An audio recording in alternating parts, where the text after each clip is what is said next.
ìyá Destiny olórí ibú ni ọ́ olórí ibú pàtàkì nínú àwọn obìnrin ni ọ́ bẹ́ẹ̀ ni o ti pa Destiny lápasáyé náà kó tó kú náà. ẹni ọmọ Destiny tó kú yẹn listen to me ẹ̀yin babaláwo ló pa ẹ̀gbọ́n náà ṣé mo pé ẹbí tọ́ gbogbo wọn náà ni wípé tí wọ́n bá ṣẹ́fà wọ́n máa ń lówó lọ́wọ́ irọ́ dẹ̀ ni o.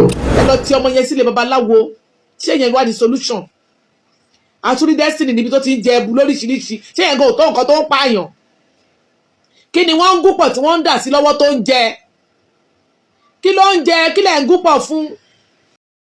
tí kì í bá sì wọn lo dàbẹ̀dọ̀ lọ́rùn tí kì í bá sì wọn lo inflict ẹ̀ pẹ̀lú nǹkan tó ń ṣe ó ti pọ́ ọmọ ẹ lápasáyé ìyá Destiny wọ́n bó ṣe grand interview tójú ẹ̀ dẹ̀ dá kórókórókóró ìyá Destiny eléri ibú ìyá òfò ìyá òun fi abẹ́ òun gbé ọmọ ẹ̀ ṣépè pẹ̀lú abẹ́ pẹ̀lú ọyàn pẹ̀lú ìkúnlẹ̀ nítorí kíni nítorí pé olóò jìyà tàbí ọmọ jìyà lórí ọmọ bíi bá sí àwọn òbí àwọn agency model ní sí àwọn là ń ti àwọn ọmọ ìyá ọmọkùnrin ìyá aṣáà ń tì wọ́n ni olórí burúkú rẹ̀ ìyá Destiny òun tó bá yẹ pé bí ìyá àmàlà ṣe ṣe nìyẹn tó bá yẹ pé bí ìyá kìíní kan ìyá àmàlà ìṣe olórí burúkú ìyá bí ìyá ti bí tiẹ̀ ṣé bẹ́ẹ̀ ni ìyá Paso èyẹ ni ìyá Saheed Òṣùpá gbogbo wọn yẹn mọ̀ ń kìyà wọn ni ṣùgbọ́n àmì Síkírù Àyìndé wọ́n mọ ẹ̀wọ́n bóyá kìyà wọn tó wọ́n bí àwọn ṣe dìgbé bó ṣe dàyà wọn láàmú tó àmọ́ gbọ́n ní ṣùgbọ́n fi abẹ́ àwọn ẹ̀ fi abẹ́ fi ọyàn fi ìkúnlẹ̀ ṣépè fọmọ wọn o ti sọ pé o fẹ́ da fídíò ọmọ ẹ̀gán síta tẹ́lẹ̀ o ti fẹ́ blackmail ẹ̀ náà tẹ́lẹ̀ o ti sọ̀nà kó máa blackmail o dà sórí social media no wonder o ti sunkún ọmọ ẹ̀gán kí o ti pa ọmọ ẹ̀ lápàsáyé gan kọ́mọ ẹ̀gán tó kú gbogbo o ṣe dájú kórókóró o tún bọ́ta náà o tún ṣépè èpè tó fi pa ọmọ bíbí inú ẹ̀ dànù èpè tó fi sọ ayé ọkọ ẹ̀ di rádaràda mo mú elépè olórí ibú ìyá tí ìbá ipò o ṣe síbi tó ṣe sí ó yẹ káwọn bọ́ọ̀sì ti wá fi òkò fún ẹ mọ́lé olófò ìyá ẹ wọ ẹ̀yin jẹ́ ilé mọ́dà àwọn ìyàwó àwọn ọmọ ẹ máa gbádùn jù wá lọ kò sí nǹkan tí ẹ lè ṣe sí àwọn ìyàwó máa gbádùn ìyàwó ìyá Destiny ó bẹ̀rẹ̀ sí ń ṣe pé ó lọ fún ọmọ ní 3 million fún ìyàwó rẹ̀ ní 3 million ó wá fún òun ní 300,000 ìyá Destiny olórí ibú rẹ̀ ló ti fún àwọn òbí rẹ̀ rí kí ni impact ní ayé àwọn òbí rẹ̀ sáwọn òbí rẹ̀ ò jìyà lórí ẹ̀ lórí ibú ìyá a sì tún máa rí àwọn ìyá celebrity ní ìtọ́wọ́ abẹ́ ọkọ̀ ìyá Destiny lẹ́ni ni o ṣe báwọn ìyá kan ìyá àwọn ìyá ọlọ́mọ 9 ta sí fídíò fún wọn títí dára tó bọ́lẹ̀ ńbẹ̀ ṣé àwọn ọ̀pẹ́ ìyá Destiny wọn wá ọkọ̀ náà ti ń pọnà tiẹ̀ ẹlòmíràn tó wá ọkọ̀ náà àwọn ìyá olórí burúkú yìí ó fò àwọn ọmọ yìí ẹ̀kan tí wọ́n pa ní ṣé bí ìyá lọ lọ́rọ̀ ọmọ ìyá lọ ẹ̀kọ́ tọmọ sọ́nà ní ìsìn ọ̀nà ilé babaláwo ọ̀nà bí wọ́n ṣe ṣe yahoo ọ̀nà bí wọ́n ṣe ṣe gbogbo tí ò dá pátápátá làwọn àyà ń tọ́ ọmọ yẹn sí àwọn agency model ojú gbà mí tì fún wa. ọwọ́ abọ́ta àwọn ṣépè lẹ́yìn ìgbà tó ọ̀pọ̀ ọmọ ẹ̀ tán ẹ̀yin tẹ́ súnmọ́ ìyá Destiny ẹ̀jẹ̀ sọ́ra yẹn tó bá lè faṣọ ara ẹ̀ ya kò sí tí ò lè ṣe fẹ́ anybody aláburú ni bí Destiny bá ṣe àbẹ́yẹ́dáyé lọ́mọ tí ń ṣe òbí ẹ̀ àwọn ọmọ nílé ló ń kọrin àwọn ọmọ nílé pé gbogbo àwọn ọmọ tó wà lórí social media pátápátá tó wà ní social media yìí lọ́kùnrin ọmọ nílé ni wọ́n ọmọ adé stage kan ẹ̀ ṣe bí African mother adé stage kan ẹ̀ ṣe bí ọ̀rẹ́ ẹ̀ mọ̀ tí wọ́n ní wọ́n bọ́ta òkú gbadúrú èpè tó gbọ́ ọmọ ẹ̀ṣẹ́ ọmọ ẹ̀ tó kú tó bọ́tọ̀ tó grand interview àti rí ìyá àti rí bàbá ìjẹ́ rí àwọn Destiny òun gangan lọ́fẹ́ sọ Ọlọ́run dúró tì ọ́ Ọlọ́run nomi ju ẹnu ọ̀ṣìlẹ̀ ọkọ̀ yà ni Ọlọ́run wá dúró tì ọ́ Ọlọ́run nomi ju ẹnu lágbára Ọlọ́run tó ní mo ti mọ̀ yìí pé tí gbogbo wọn tó bá ní àwọn yóò fò yìí àwọn mọ̀lẹ́bí yóò fò yìí àwọn ni wọ́n kó gbọmọ ẹ̀ lágá kọ́ ọ lọ tún ayé ọmọ ẹ rọ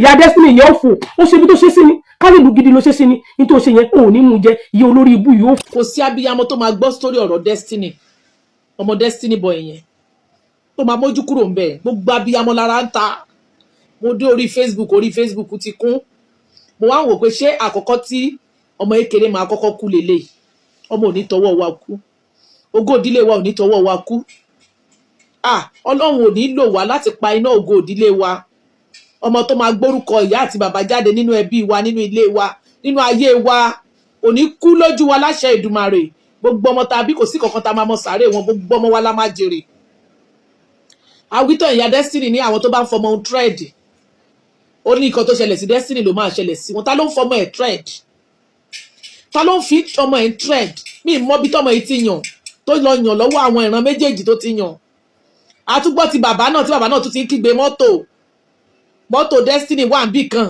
wọ́n ti gbé mọ́tò Destiny, bàbá tó bara jẹ́ lójú gbogbo ayé tó kígbe.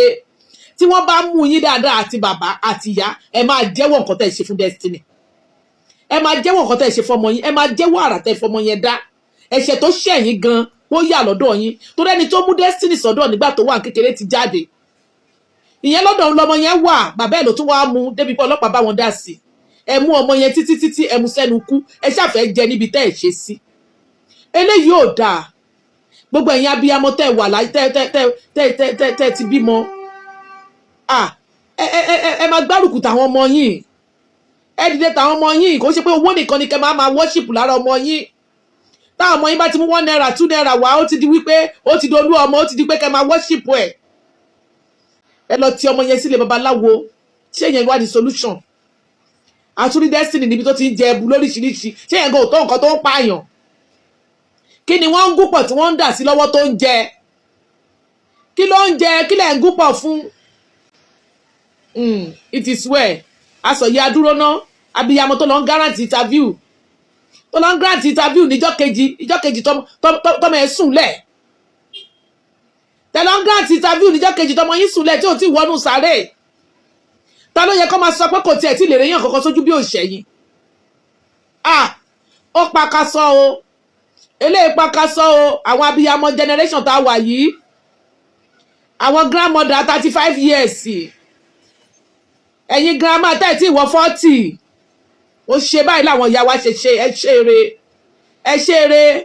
Ẹ má máa ti ògbóná gbòògbò lé yín. Ẹ má máa ti sọ́wọ́ ikú mọ́. Ẹ jẹ́ kó dópin.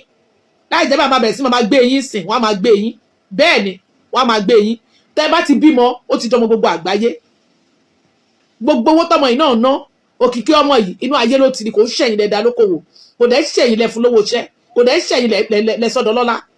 Àgbáyé ló sọ́dọ̀ lọ́lá. So tí nǹkan bá dẹ̀ ṣe, gbogbo àgbáyé ló máa bí yín. Èyí tó ṣẹlẹ̀ yìí, wọ́n máa bí yín. Ẹ dẹ̀ ṣàlàyé táyà. Now go explain táyà. Ẹ lè pa wá lẹ́nu mọ́, ẹ kéré. Bẹ́ẹ̀ni, ṣé rí ọmọ Destiny tó kú yẹn? Listen to me, ẹ̀yin babaláwo ló pa. Ẹgbọ́nà, ṣé mo pé ẹ fi tọ́ gbogbo wọn náà ní wípé tí wọ́n bá ṣẹ́fà wọ́n máa ń lówó lọ́wọ́. Irọ́ dẹ̀ ni o. Ṣé rí Obi lẹ́kẹ̀ sọ kọ̀kọ̀ fún ẹ. Tí wọ́n bá tọ̀ ẹ́ kúrò nínú ẹ̀sìn tó wà tó ti mọ òtítọ́ tó padà gbé ẹ lọ sí ẹ̀sìn tí yóò mọ ìsàlẹ̀ ikú òjijì ló fi ṣeré. Ṣé o pé ẹ̀tọ́ jẹ́lẹ̀ fi ń tọ̀nà wípé kí wọ́n ṣẹ́fà?